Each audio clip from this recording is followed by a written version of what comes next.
really looking forward to this project. So basically what we have here is a 1980 or 81 LTD 440 Kawasaki, now KZ440 LTD. So they come in all different engine configurations and sizes.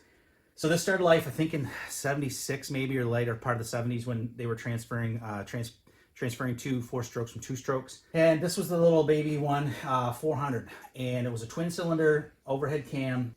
We need to address this tank, horrible tank issue. Speaking of welding sins, and then I'm gonna come in and we'll put a little bit of the 2-stroke oil around, and then I'm gonna try to weld it again.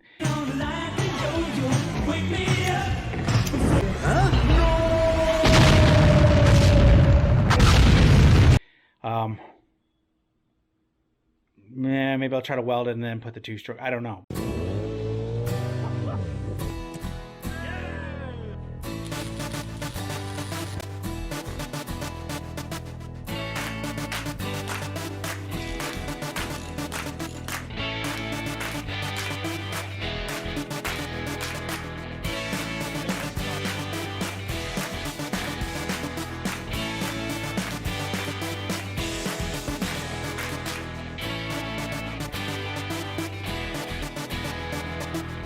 Canada because a boot.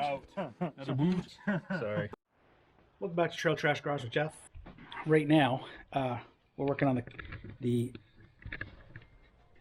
tank. Now, the reason I'm working on the tank is because I start my rotation tomorrow, so I won't be out in the garage for quite a while. So I want this to sit with the vinegar. So we're gonna get some vinegar going in here. Now, I couldn't really see a whole lot of rust in here. It's just some surface rust. That tank actually doesn't look too bad.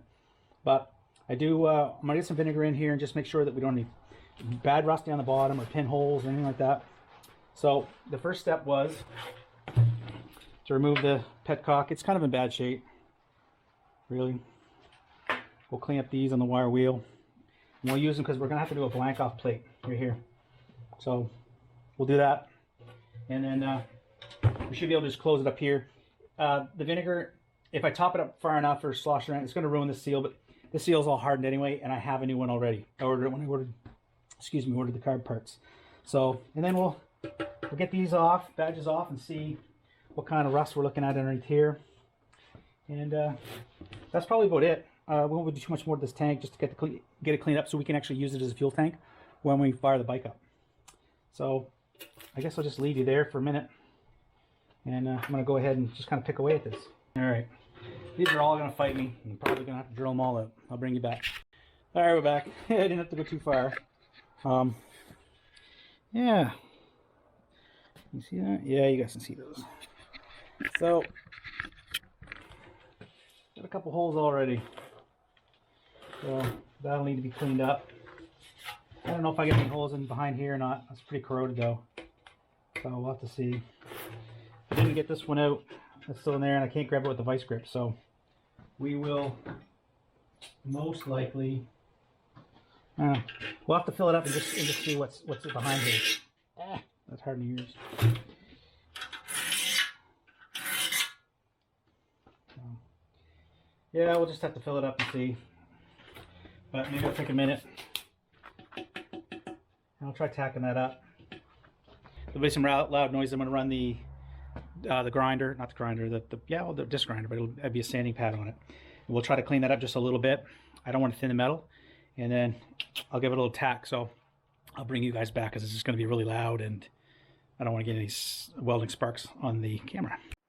So the lights getting bad. I should turn the lights on, but it's got some sun and just letting the air come through here. But basically, we got that cleaned up. Got a bunch of stuff cleaned up right here. Got 2 little daubs of weld.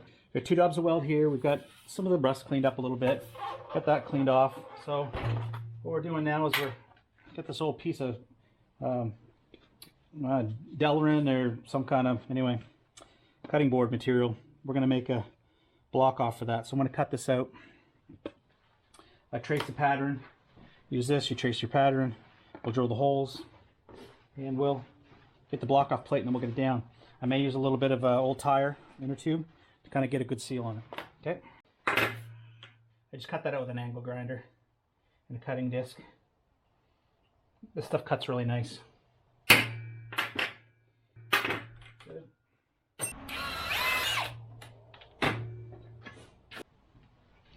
Got a little hole punch here.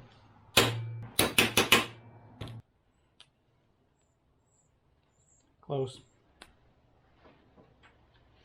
All right, let's see if we can seal this up. We'll see if that works. And we'll know because the vinegar will just start flowing out of it.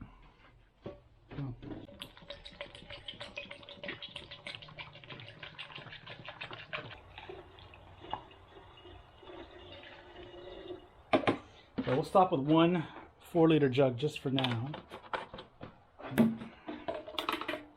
Just to see if we have water. See, I told you guys we should have put some sealant on that. No, maybe it's not leaking on that. Maybe it's leaking somewhere else. No, it's definitely leaking on that. Ooh, this stuff works. We'll try some rubber cement. Yeah, we'll see how that works. We'll give that a couple minutes and then I'll stand it up and see if we're leaking anywhere else.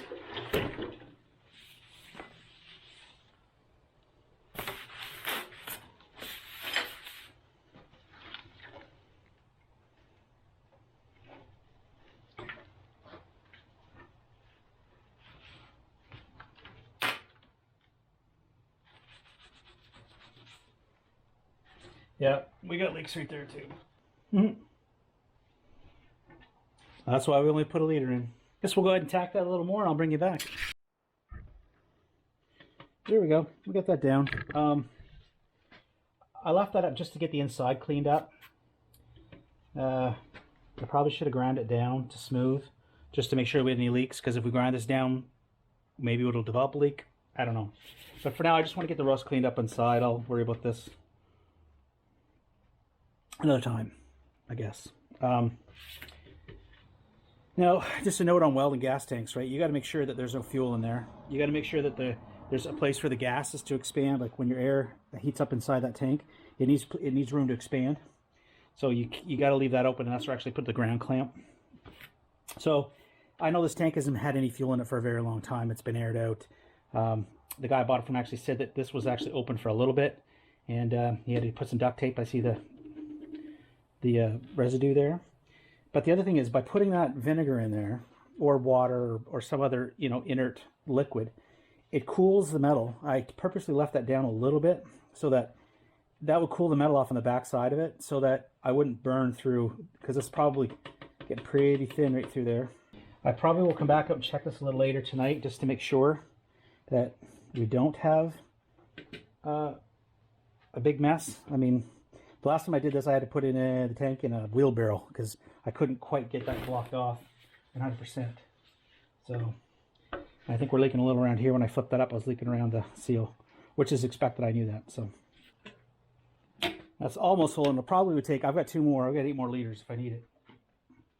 No little leaks yet, but I think what I'm going to do is I've got a bucket over there, like a big Tupperware. I'm going to set it down there just in case it does leak. Then it'll leak into that bucket while I'm gone, because I do 12-hour shifts, and I don't know if it'll be around anymore to kind of keep an eye on it. And I don't want to come back to vinegar everywhere. Yeah, that's not sketchy as shit. But I don't see any leaks, just in case. It's kind of stable there. As long as nobody comes out here and bumps it, we should be okay. Yeah, so we'll let it stew for a couple days. It's better if you do this in the warm weather, but who knows when that's going to happen. So this will just get a start on it. And as we sprung some leaks, so it is running down. This is why I put it on the bucket. So there's pretty nasty stuff coming down out of there. So that is doing its job. It's eating all that rust. So what we're going to do is we're going to let all this vinegar out. Then we'll probably put it back in the jugs. We're going to weld up those holes and then put some more vinegar in and just see where we're at. So it's been stewing for probably, this is day 4, I think. I think this is probably sufficient. There wasn't a lot of rust in there. There was some good metal and stuff. So just some, I think there was probably just some stuff along the bottom here. and obviously there was pitted there. I think one of the reasons it was pitted there worse than anywhere else is because the way the seat on the LTD version of the KZ440, it goes up along here, so a lot of moisture gets trapped in there, and it just kind of pits out. So I don't think it rusted necessarily from the inside out. I think it probably rusted from the outside in. So, or maybe a little combination of both. I don't know. But let's get this. I'll set you up in the tripod. We'll get this drained, because as soon as I empty this, it's go time as far as getting it coated for flash rusting. I do have some 2-stroke oil I'm going to throw in there. All right, so here.